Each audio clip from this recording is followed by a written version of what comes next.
எனக்கு ஒண்ணு நல்லா இருக்கா.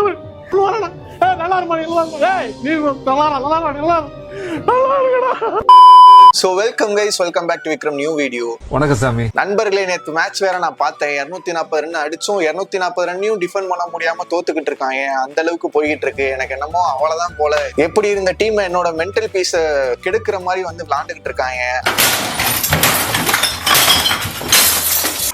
சரி, ஓகே, படத்துக்குள்ள வருவோம்.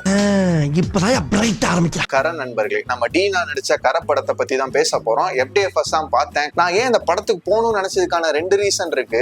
ஒன்னு வந்து ஆப்வியஸ்லி டைரக்டர் விக்னேஷ் ராஜா அவரோட முதல் படமான போர் தொழில், அந்த படம் எனக்கு ரொம்ப பிடிச்ச படம். ஸோ அந்த படத்தை எடுத்த ஒரு டைரக்டர் நம்ம டீனா வச்சு எடுக்கிறாருங்க போது ஒரு எக்ஸ்பெக்டேஷன் இருந்துச்சு. ஸோ அதனால நான் இந்த படம் பார்க்கணும்னு இருந்துச்சு. 2வது ரீசன் வந்து நம்ம டீனா வந்து ஒரு ட்வீட் போட்டிருந்தாரு. விக்னேஷ் ராஜான்னு போட்டு அந்த டைரக்டர் நேம் போட்டு யூ ஜீனியஸ்னு போட்டு தேங்க்யூ ஃபார் கரை அப்படின்னு போட்டிருந்தாரு. அதாவது 2வது படம் தான், ஒரே ஒரு படம் தான் எடுத்திருக்காது. 2வது படம் டி ஃபிலிம்ஸ் நடிச்ச ஆக்டரை வச்சு எடுக்கிறாருங்கும் போது அந்த ஆக்டரே யூ ஜீனியஸ் தேங்க்யூ ஃபார் கரான்னு போறாங்கும் போது எனக்கு டீனா சொன்ன அந்த ஒரு வார்த்தை, அந்த ஒரு ட்வீட், அதுக்கப்புறம் அந்த ஒரு சில கிளிப்ஸ் எல்லாம் பேசியிருந்தாரு. எனக்கு டீனாவே சொல்றாரு அப்படிங்கும் போது எனக்கு ஒரு எக்ஸ்பெக்டேஷன் இருந்துச்சு. ஸோ இந்த 2 ரீசன்னால தான் நான் படம் பார்த்தேன்.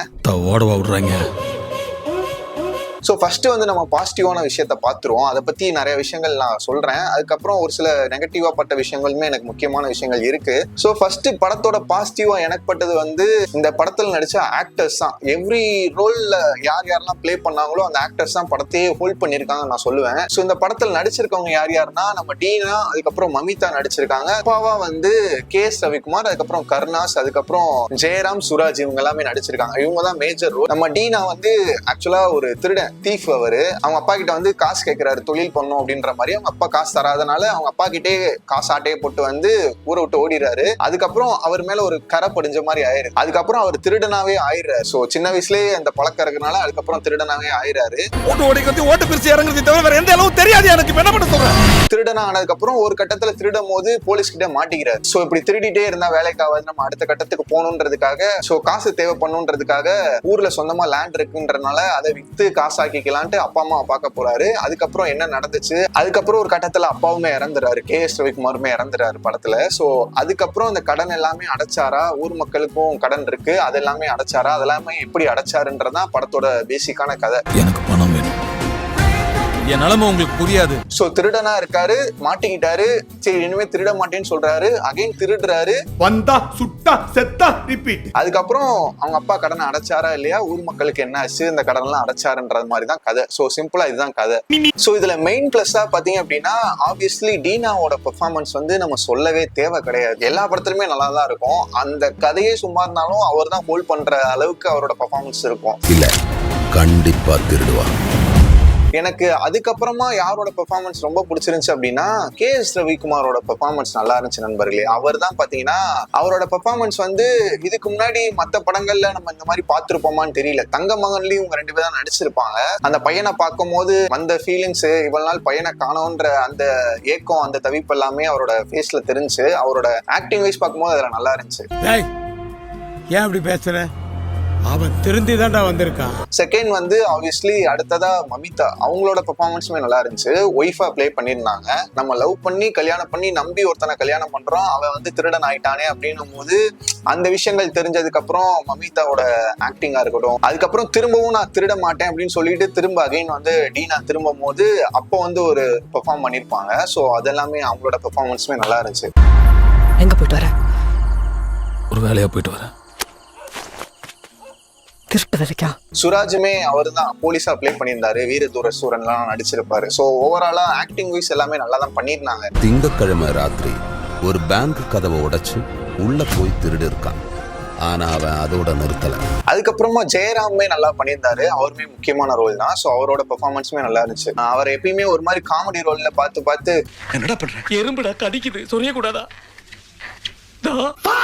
காமெடியாவே பார்த்து இந்த படத்துல ஒரு மாதிரி கிரே ஷேட்ல ஒரு மாதிரி வித்தியாசமா இருந்துச்சு. அவரை பாக்குறதுமே அவரோட பெர்ஃபார்மன்ஸும் நல்லா இருந்துச்சு. இப்போ அவரோட லேண்டை திரும்பி வாங்கணும், இதே மாதிரி ஊர் மக்கள் கஷ்டப்படுறத கஷ்டப்படாம இருக்கணும். ஸோ பேங்க்குமே அதிக வட்டிக்கு போடுறாங்க போது நம்ம திரும்ப பேங்கை கொள்ளையடிக்கலான்ற மாதிரி அவருக்கு திரும்ப கொள்ளையடிக்கணும்ன்ற மைண்ட் செட் வருது. ஸோ அப்பாக்காக கொள்ளையடிக்கிறாரு, ஊர் மக்களுக்காக கொள்ளையடிக்கிறாரு.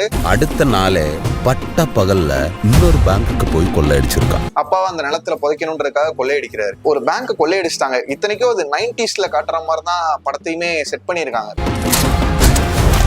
அப்போ அவனுக்கு ஏதோ அவசர தேவை இருக்கு. அதுக்கப்புறம் திரும்பவும் ஒரு பேங்க்ல வந்து ராபரி நடக்குது, வேற டிஸ்ட்ரிக்ட்ல வேற ஏரியால நடக்குது அப்படின்னா அது கண்டிப்பா அந்த இடத்துல ஒரு 25 இயர்ஸ்க்கு முன்னாடி 90sல இருந்தாலுமே ஸ்டில் அங்க ஒரு போலீஸ் ப்ரொடெக்ஷன் ப்ராப்பரா ஒரு செக்யூரிட்டின்னு பேங்க்குக்கு இருக்கும் இல்லையா, ரொம்ப ரிப்பீட் ஆன மாதிரி இருந்துச்சு. ஒரு பேங்க் கொள்ளையடிக்கலாம், 2 பேங்க் கொள்ளையடிக்கலாம், ஒரு 3வது 4வது பேங்க் 5வது பேங்க் கொள்ளையடிக்கும் போது அது கண்டினியூ ஆயிட்டே இருந்த மாதிரி இருந்துச்சு. இதுக்கு ஒரே பேங்க்லயே நிறைய பணத்தை எடுத்துட்டு எல்லாருக்குமே கொடுத்துடலான்ற மாதிரியான கேள்வியிலுமே வர ஆரம்பிக்குது. வந்தா சுட்டா செத்தாரிப்பிட்டு வந்தா சுட்டா செத்தாரிப்பிட்டு. அதாவது இப்போ ஒரு பேங்க் கொள்ளையடிக்கிறாங்க, அந்த பேங்க்லயே ஒரு கோடிக்கணக்கான பணம் இருக்கும், மொத்த பணத்தையுமே எடுத்து ஊர் மக்களுக்கு கொடுத்துருக்கலாமே அப்படின்ற மாதிரி தான் இருந்துச்சு. அதுவும் இல்லாம ஒரு 2-3 பேர் தான் போயுமே கொள்ளையடிக்கிற மாதிரி இருக்கு, பெருசா குரூவுமே இல்ல. எனக்கு தெரிஞ்சு ஒரு 6-7 பேங்க் கிட்ட கொள்ளையடிச்சிட்டாங்கன்னு நினைக்கிறேன். ஒரு 5 பேங்க் 6 பேங்க் மேலே கொள்ளையடிச்சிட்டாங்க. ஸ்டில் அந்த ஒரு ஸ்டோரி லைன்ல அந்த ஒரு கேள்வியுமே பாக்குற ஆடியன்ஸ் நமக்கு வருது. ஏன் திமுங்களா எப்படி? அதான் முதல்ல நானும் யோசிக்கிறேன், ஆனா எதுவும் வரமாட்டேன்.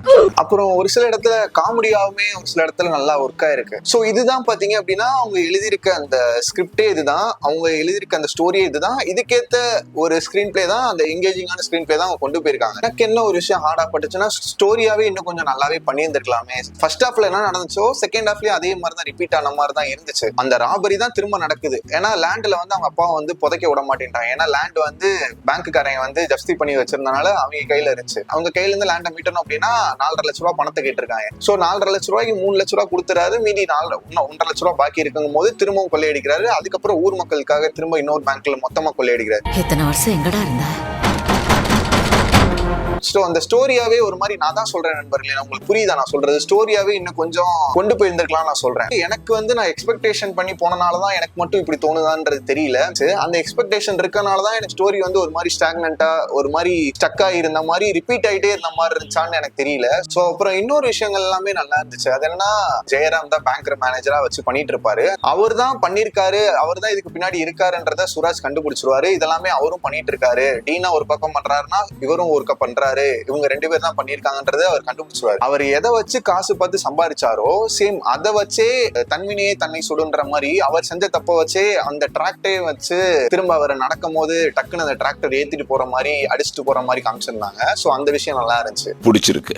இதுல இன்னொரு விஷயம் என்னன்னா, படம் போறதுக்கு முன்னாடி ட்விட்டர்ல எல்லாம் பாத்தீங்கன்னா எஸ்கே கேமியோ பண்ணிருக்காரு, நம்ம டீனா டியூவல் ரோல் பண்ணிருக்காருன்ற மாதிரி எல்லாம் சொல்ல ஆரம்பிச்சிட்டாங்க. டியூவல் ரோலுங்கும் போது எனக்கு எந்த இடத்துல டியூவல் ரோல் மாதிரி இருக்குமோன்னு தோணுச்சு அப்படின்னா, நிறைய இடத்துல ராபரி நடக்க ஆரம்பிச்சிருச்சு. பேங்க் ராபரியில செக்யூரிட்டியும் காணோம், அப்புறம் நைட் வந்து சுத்தியில வச்சு அடிக்கிறாருங்கும் போது இத்தனை அடி அடிக்கிறாரு, சுத்தியில வச்சு அவ்வளவு சவுண்ட் கேக்குது. அப்பயுமே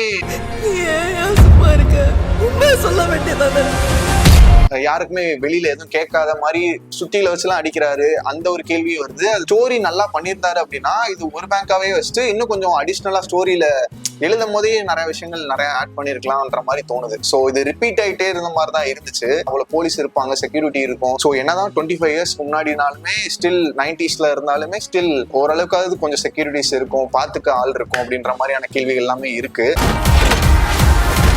சோ இந்த மாதிரியான ஒரு சில விஷயங்கள்லாம் எனக்கு நெகட்டிவா அண்ட் ஒரு கிரிட்டிசமா நான் வைக்கணும்னு நினைச்சேன். அண்ட் நீங்க படம் பார்த்திருந்தீங்க அப்படின்னா உங்களுக்கு படம் பிடிச்சிருந்துச்சா, உங்களுக்கு எது பாசிட்டிவா பட்டுச்சு எது நெகட்டிவா பட்டுச்சுன்றத மறக்காம கமெண்ட்ஸ்ல சொல்லுங்க. எனக்கு இன்னொரு விஷயம் என்னன்னா, டீனா படத்துக்கு கண்டிப்பா கிரௌட் இருக்கும், கூட்டம் இருக்கும் அப்படின்ற மாதிரி தான் நான் பார்த்தேன்.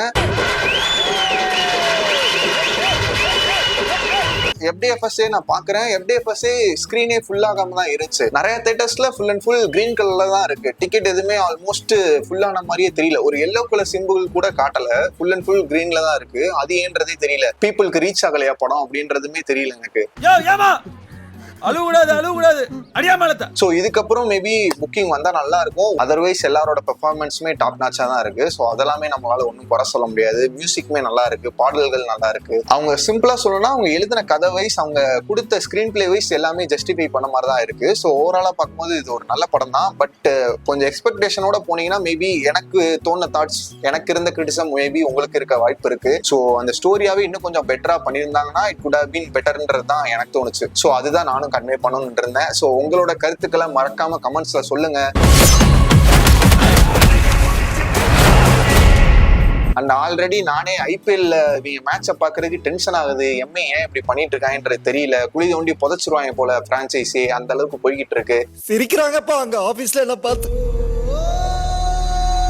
பீப்புள் இந்த எலெக்ஷன் மோட்ல ஐபிஎல் டேஸ்னால பீப்புள் வந்து எதுவும் பார்க்கலையா இல்ல உண்மையாவே ரீச் பண்ணிருக்காங்க பட் ஆனா பீப்புள் வராம இருக்காங்களேன்றது என்னன்றது தெரியல. சரி ஓகே நண்பர்களே, இன்னும் 3 நாள்லாம் இருக்கு. அடுத்த வீடியோல எலெக்ஷன் ரிசல்ட் வந்துரும். இப்பதான் அந்த கருத்து கணிப்பு எக்ஸிட் போல்லாம் போட்டிருக்காங்க. ஒவ்வொருத்தவங்களும் ஒவ்வொருத்தவங்க மாதிரி போட்டிருக்காங்க. ரிசல்ட் அன்னைக்கு ஒரு வீடியோ போடுவோம் நண்பர்களே. ரிசல்ட்டை பார்த்துட்டு யார் யார் எத்தனை தொகுதி ஜெயிச்சிருக்காங்க, என்னென்ன மாதிரியான ஓட் ஸ்பிளிட்லாம் நடந்திருக்கு, ஸோ இந்த ஏஜ் கேட்டகரி பீப்புள்லாம் எவ்வளவு பேர் ஓட் பண்ணிருக்காங்கன்ற ஸோ அதோட உண்மையான டீடைல்ஸ் எல்லாமே நமக்கு 4ஆம் தேதி தெரிஞ்சிடும். ஸோ 4ஆம் தேதி நானும் உங்களை சந்திக்கிறேன்.